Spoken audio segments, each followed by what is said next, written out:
Hello guys, welcome to my channel আরবি vlog. আজকে হলো 16ই মে শনিবার। আজকে আমাদের বাড়িতে মা কালীর বাৎসরিক পূজা। আর এখন মা কালীর স্নান হয়ে গেছে, মা কালীকে সাজানো হয়ে গেছে। মা কালী এখানে বসে আছে। আর এই চাঁদমালা, খাড়া, হাতে নরমুন্ডটা এগুলো আমি কিনে এনেছি আজকে নতুন। মাকে এখানে সাজিয়ে বসিয়ে দিয়েছি। সবাইকে সাজিয়ে রাধা গোবিন্দকে নতুন কাপড় পরিয়েছি, লক্ষ্মীনারায়ণ নতুন কাপড় পরেছে, আসন নতুন পেয়েছি, সবাইকে নতুন পরিয়েছি। আর গোপালও এখানে রেডি হচ্ছে। বড় গোপাল রেডি হয়ে গেছে, ছোটো গোপাল এবার রেডি হবে। এখন আমি এই ফল দিয়ে পুজোটা দেবো, এই ফুলটা দিয়ে পুজোটা দেবো এখন। আর পরে আমি বিকেলের দিকে মাকে মালা টালা পরি, ঘরটা বসিয়ে পুজো হবে। হয় পুজোটা ঠাকুরমশাই করবে না, আমি করব। এবার পুজোটা কীরকমভাবে হবে আপনারা দেখবেন। লাইক করবেন, শেয়ার করবেন, সাবস্ক্রাইব করবেন। আর আগেরবার আপনাদের সাথে শেয়ার করেছিলাম মা কালীর পুজো, ভিডিও হয়তো শেয়ার করতে পারিনি, ফটো শেয়ার করেছিলাম, কিন্তু শেয়ার করেছিলাম।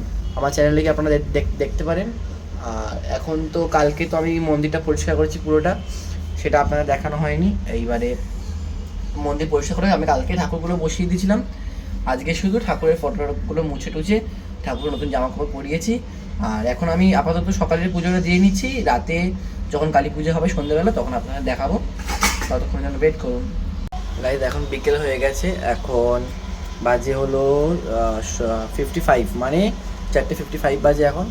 এখানে মা কালী রেডি হয়ে গেছে। এবার আমরা ঘট বসে করে নিয়েছি আমি। এখানে এর মধ্যে চেরি কাপড় দিয়েছি, পান দিয়েছি, আম পল্লব দিয়েছি, এখানে এঁকে নিয়েছি। এখানে ঘটের জন্য মুকুট, চুন্নি আছে, দুব্বো বাছা হয়ে গেছে, ঠাকুরের মালা পরানো রেডি হয়ে গেছে। মালাকে আমি নিজের হাতে গেঁথেছি মালাটা। এখানে ঘট বসানোর জায়গাটা আমি রেডি করছি পঞ্চকুড়ি দিয়ে, পঞ্চকুড়িগুলো দিচ্ছি। এখানে সব জিনিসপত্র রাখা আছে, এক এক করে সব গোছাবো। আমি একাই করছি। এবার দেখি কখন লোকজন আসে, ফ্যামিলির লোকজন আসে, সবাই আসবে এক এক করে। রান্নাবান্না হচ্ছে ঘরে, দেখতে থাকো পুজোটা পুরো তোমাদের দেখাবো, কেমন লাগলো বলো। গাইজ এখানে আমাদের গোছানো সব হয়ে গেছে, এবার পুজোর টাইম হয়ে গেছে। এবার আমি পুজোয় 9 রকম ফল দিয়ে, 7 রকম ফল দিয়েছি। এখানে নৈবেদ্য আছে, এখানে বাতাসা দিয়েছি, কেটে আম দিয়েছি, এখানে 5 রকম মিষ্টি আছে, তারপরে বোঁদে আছে, চমচম আছে, মিষ্টি দই আছে, ওখানে রসগোল্লা আছে, একটা গোটা আম দিয়েছি, আলতা সিঁদুর দিয়েছি, ঘট বসিয়েছি এখানে। আর এটা মায়ের আজকে ফুল সিঙ্গার, তোমরা দর্শন করো। এখানে দক্ষিণা দিয়েছি। আর এখানে গোপালেরকে ভোগ লাগিয়েছি। এখানে নিচে ফুল আছে, এখানে 6টা পদ্মও আছে, দুধ আছে, এখানে চাল আছে, এখানে যজ্ঞের জিনিস আছে। এটা আমার চরণামৃত হবে, ওই জন্য রেখেছি। ঘন্টা আছে, শাঁখ আছে, গুরুদেব রেডি। এখানে সিদ্ধির পাতাটা আছে ভোলেনাথের জন্য, এটা রাখা আছে। আর এদিকে 28টা প্রদীপও রেডি হয়ে গেছে। এখানে 28টা প্রদীপ, এটা যজ্ঞের পাতা, এটা হবন সামগ্রী। এখানে 2টো প্রদীপ আছে। আর এটা হলো যজ্ঞের যে যজ্ঞকুণ্ডটা, ওটা রেডি আছে। এখানে বলির জিনিস আছে 3টে, চাল কুমড়ো, কলা আর শশা, বলির জিনিস আছে এখানে। আর এটা হলো ফুল, মায়ের মন্দিরটা রেডি। এখানে মাকে মালা পরানো হয়ে গেছে, পদ্ম দেওয়া আছে, মালা ঠালা পরিয়েছি, সব মিষ্টি দিয়েছি, ভোগ নিবেদন হয়ে গেছে। আরতি হবে, পুজো হবে, ফুল রাখা আছে নিচে। মায়ের অর্ঘ্য নৈবেদ্য দেওয়া হয়ে গেছে। এবার মায়ের পুজোটা শুরু হবে। মায়ের বলি হচ্ছে এখন। চাল কুমড়ো প্রথমে বলি হলো, বলি হয়ে মাকে নিবেদন করে দিচ্ছি। এবার তারপর কলা বলি হবে, কলাটা বলি হবে, মায়ের কাছে কলাটা নিবেদন করবো, কলা বলি হয়। তারপরে আমাদের শশা বলি হবে, এখানে কলাটা বলি দিচ্ছি। কলাটা কাটিনি, কারণ মাটি ছিল না, ওই স্ট্যান্ডটার উপর করতে হয়েছিল, ওই জন্য আমাকে হাত দিয়ে কাটতে হয়েছে, কারণ নাহলে ওটা ভেঙে যাওয়ার চান্স ছিল বেশি। এবারে কলাটা ছোটো জিনিস তো, ওই জন্য কাটেনি। আর এবার শশাটাও বলি হবে, শশাটাও দিচ্ছি এখানে। শশাটা ভালোভাবেই কেটেছে, কারণ ওটা একটু বড়ো জিনিস হবে। শশাটা বলি হয়ে যাওয়ার পর মানে এটাও মাকে নিবেদন করে দিচ্ছি। এরপর এখানে হাঁড়ি কাটে নমস্কার করে, হাঁড়ি কাঠের মাটিটা হাঁড়ি কাঠের জায়গায় রেখে দিচ্ছি। এবার মায়ের দর্শন করো বলির পর তোমরা। এখানে মায়ের যজ্ঞ হচ্ছে, মায়ের যজ্ঞের আগুনটা অনেকটা উঠেছিল।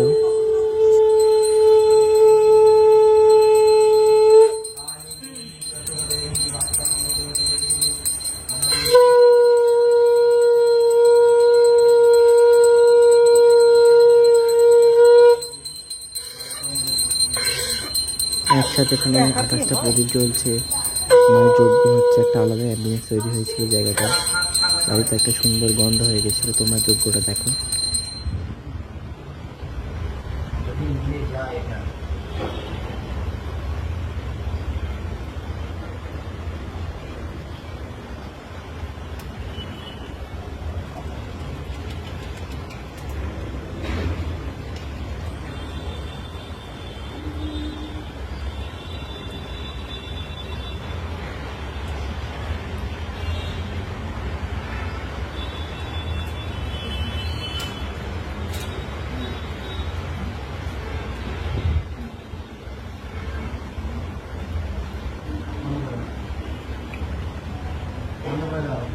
ঠিক আছে,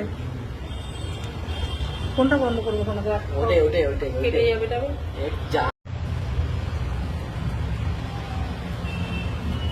এখানে মায়ের কাছে 28টা প্রদীপ ধরানো হচ্ছে, যজ্ঞ শুরু হবে। তারপর এখানে ভোগ দেওয়া হচ্ছে। ফ্রাইড রাইস হয়েছিল, আলুর দম হয়েছিল, পায়েস হয়েছিল।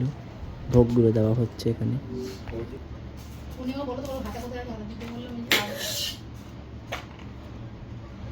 অল্প কিছুক্ষণ পরে ছেড়ে দাও। ওভারফ্লো হয়ে যাবে তো। কেন বাপু, একটা আলুর দম বসা হয়ে যাবে।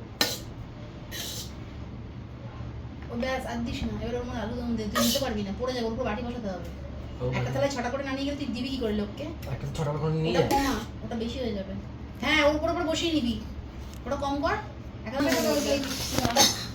হ্যাঁ, মাথাটা বড় করে দে, না মানিয়ে হবে। মালগুলো দাও, বসে দাও তো।